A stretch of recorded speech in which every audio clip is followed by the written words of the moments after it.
ஓம் சாய்ராம். என் அன்பு செல்லமே, என்னுடைய அழகான தங்கமே, வாழ்க்கையில் எல்லாமும் உனக்கு நிம்மதி இல்லாமல் ஆக்குகிறேனே தெய்வம் என்று நீ நினைத்து வருத்தப்படுகிறாய். உன்னுடைய வாழ்க்கையில் இப்பொழுது எல்லாம் மிக மிக மிக எல்லாமும் வருத்தமான சூழ்நிலையையே கொடுக்கிறேனே என்று நினைக்கிறாய்.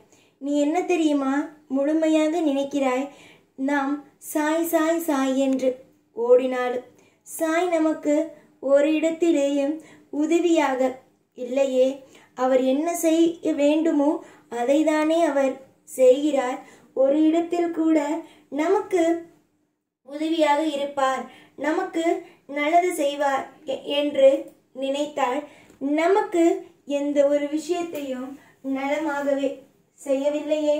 நம்முடைய தெய்வம் ஏன் இவ்வளவு கல் நெஞ்சாகவே இருக்கிறது என்று நினைக்கிறாய். அம்மா, அப்படியல்ல. உனக்கு தாங்கும் சக்தியையும் அனைத்து விதமான விஷயத்தையும் நான் கொடுத்து விடுவேன்.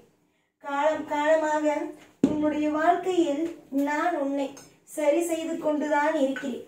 நீ இன்னும் எதையும் புரிந்து கொள்ளவில்லை. உன்னுடைய வாழ்க்கை பொறுத்த வரைக்கும் நிறைய நிறைய மாறி உள்ளது. நிறைய உன்னுடைய வாழ்க்கையில் ஒவ்வொரு கட்டத்திலேயும் ஒவ்வொன்றையும் மாறி இருக்கிறது. நான் மாற்றியும் உள்ளேன். நீ எதையும் போட்டு குழப்பாதே. நடப்பது அனைத்தும் சுகமாக நடக்கும். உன்னுடைய வாழ்க்கையில் நடப்பது அனைத்தும் நிம்மதியாகவே இருக்கும். எத்தனையோ பேர் உன்னுடைய வாழ்க்கை வீணாகிவிடும் என்பது எல்லாம் நினைத்திருக்கிறார்கள். ஏன் உனக்கு நேராகவே வந்து சொல்லியும் கூட இருக்கிறார்கள். நீ என்ன நினைக்க வேண்டும் தெரியுமா? அந்த மாதிரியான விஷயத்தை மற்றவர்கள் நேரடியாகவே நீ இப்படி இருப்பாய், நீ அப்படி இருப்பாய் என்று சொல்லும் பொழுது நீ என்ன தெரியுமா நினைக்க வேண்டும்? நீ என்ன தெரியுமா சொல்ல வேண்டும்? எல்லாமும் தெய்வத்திற்கு தெரியும், எல்லாமும் தெய்வம் பார்த்து கொள்ளும், வழி நடத்தும் என்பதை மட்டுமே. இங்கு மனிதர்களுக்கு அடுத்தவர்கள் வாழக்கூடாது. ஆனால் தெய்வத்திற்கு கர்மவினை என்னவோ அதுபடியேதான் வாழ்க்கை அமைத்து தர வேண்டும். இருவருக்கும் இதுதான் வித்தியாசம். ஒருவர் நல்ல விதமான விஷயம் செய்திருந்தால் அவர்களுக்கு நல்லது, ஒருவர் தீய விஷயத்தை செய்திருந்தால் அவருக்கு தீயது. தெய்வம் என்பது யாருக்கும் எப்பொழுதும் எந்த நிமிஷமும் ஒரு மாற்றங்களை பார்த்தோ, இவன் என்னுடைய பிள்ளை, இவன் என்னுடைய பிள்ளை, எப்பொழுதும் இவன் என்னை தான் வணங்குகிறான் என்றோ, இல்லை என்றால் இவன் என்னை வணங்கவே இல்லை, இவனுக்கு கெட்ட விஷயங்களாக செய்வோம் என்றோ எந்த தெய்வமும் யாருக்கும் பிரித்து பார்த்து ஒரு விஷயத்தை கொடுப்பதே இல்லை. எல்லாருக்கும் வாழ்க்கையை அற்புதமாகவும் அதிசயமாகவும் மாற்றி மாற்றிதான் கொடுக்கிறோம். நீங்களாக எதையும் நினைத்து கவலைப்படாதீர்கள். நீங்களாகவே வாழ்க்கையில் துன்பங்கள் வரும், நீங்களாகவே வாழ்க்கையில் கஷ்டங்கள் வரும் என்று நினைத்து துவண்டு போய் நிற்காதீர்கள். நீங்கள் வாழ்க்கைக்கு சிறந்த ஒரு ஆள். அதாவது எல்லோரையும் அனுசரிப்பதாக இருந்தாலும், எல்லாரையும் உங்களுக்குள் வைப்பதாக இருந்தாலும், ஒரு திறமையான ஆள், பேசுவதற்கு எல்லாமும் திறமையான ஒரு அற்புதமான ஒரு பிள்ளைதான் நீ. அலட்சியங்கள் யார் உன்னிடம் காட்டுகிறார்களோ, நீ பேசும் பொழுது அலட்சியமாக இருப்பது, உன்னை கண்டு கொள்ளாமல் இருப்பது, உனக்கு மனவேதனையை கொடுப்பது, இப்படி யாரெல்லாம் எப்படியெல்லாம் நடத்த வேண்டும் என்று உன்னை அலட்சியம் செய்கிறார்களோ அவர்கள் அனைவருக்குமே நிச்சயமாக ஒன்றே ஒன்று சொல்கிறேன், அவர்கள் அனைவருக்குமே வாழ்க்கையில் மிகப்பெரிய ஒரு பாடத்தை கொடுப்பேன். எத்தனை நாள் தான் உன்னையே கஷ்டப்படுத்துவார்கள், வார்த்தையால் காயப்படுத்தி. எந்த நிலையிலும் உன்னுடைய வாழ்க்கையில் கவலைகள் என்பது தேவையே அல்ல. எல்லா நிமிஷத்திலேயும் வாழ்க்கையில் வெற்றிகள் என்பது வந்து சேரும். நேரங்கள் இப்பொழுது கொஞ்சம் நன்றாக இல்லாததினால் வாழ்க்கையில் எல்லாமும் தவறாகவே இருக்கிறது. அதுவே கொஞ்சம் முயற்சி செய்து பார். உன்னுடைய வாழ்க்கையில் நான் எப்பேற்பட்ட சுவாரஸ்யத்தை எல்லாம் கொடுக்கிறேன் என்று கொஞ்சம் வேடிக்கையாக பார்த்திரு. எல்லாம் நல்லதாகவே நடக்கும். வெறுப்புகள் என்றுமே இருந்து கொண்டே இருக்கும். ஒருவர் மீது ஒருவருக்கு வெறுப்புகள் இருந்து கொண்டே இருக்கிறது என்றால் நீ முடிவு செய்ய வேண்டியது ஒன்றே ஒன்றுதான். அதாவது ஒரு நபருக்கு நம்மை பிடிக்கவில்லை, அப்படி என்றால் அந்த இடத்திற்கு போகக்கூடாது. இதுதான் நீ செய்ய வேண்டிய ஒரு விஷயம்.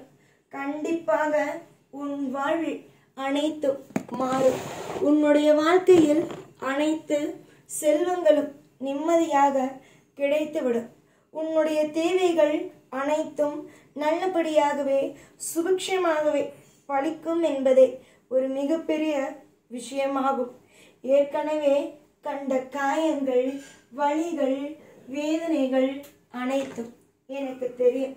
எதுவுமே தெரியாமல் அல்ல.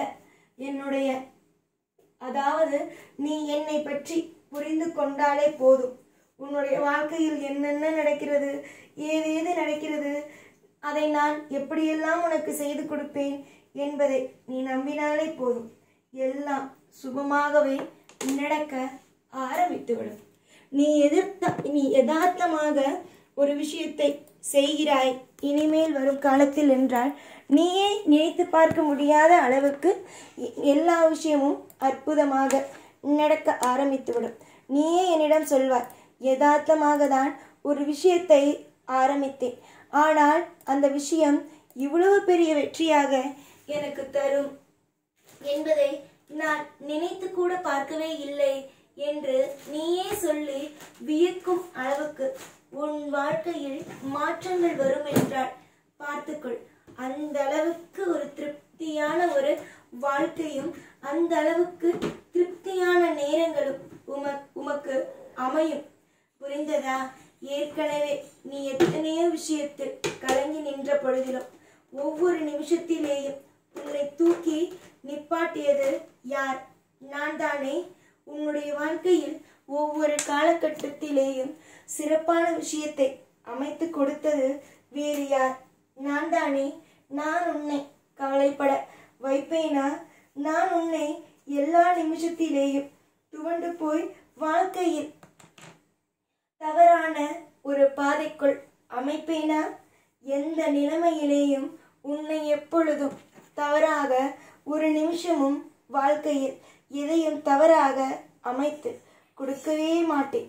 என்னை பொறுத்த வரைக்கும் என்னுடைய பிள்ளைகள் சிறப்பானவர்கள். என்னுடைய பிள்ளைகள் எப்பொழுதும் லாபங்களையும் ஐஸ்வர்யங்களையும் பார்க்கும் நபர்கள். இதைவிட ஒரு அப்பாவுக்கு என்ன வேண்டும்? ஒரு பிள்ளைகள் எப்படியெல்லாம் இருக்க வேண்டுமோ அப்படியெல்லாம் அவர்கள் வாழ்க்கை அமைய போகிறது. இதைவிட ஒரு பெற்ற தந்தைக்கும் தாய்க்கும் வேறு என்ன வேண்டும்? எந்த நிலைமையும் மாறும். உன் வாழ்க்கையில் இப்பொழுது இருக்கும் இந்த நிலைமை கூடிய சீக்கிரமாக மாறி உனக்கு நல்ல செய்தி என்பது கூடிய விரைவிலேயே உன்னுடைய வாழ்க்கையில் கொண்டு வந்து நான் சேர்ப்பேன். எந்த நேரத்திலேயும் உன்னை நானும் கைவிட்டு விட மாட்டேன். நீயே புரிந்து கொள்வாய். ஒவ்வொரு விஷயமும் நடந்ததற்கு பிறகு புரிந்து கொள்வாய் என்னவென்றால் வாழ்க்கையை நம்முடைய வாழ்க்கையை அற்புதமாக நடத்தி தருவார். தந்து விட்டால் எல்லா விஷயத்தையும் பார்த்து கொள்வார் என்று. நலமோடு இருங்கள். ஓம் சாய்ராம்.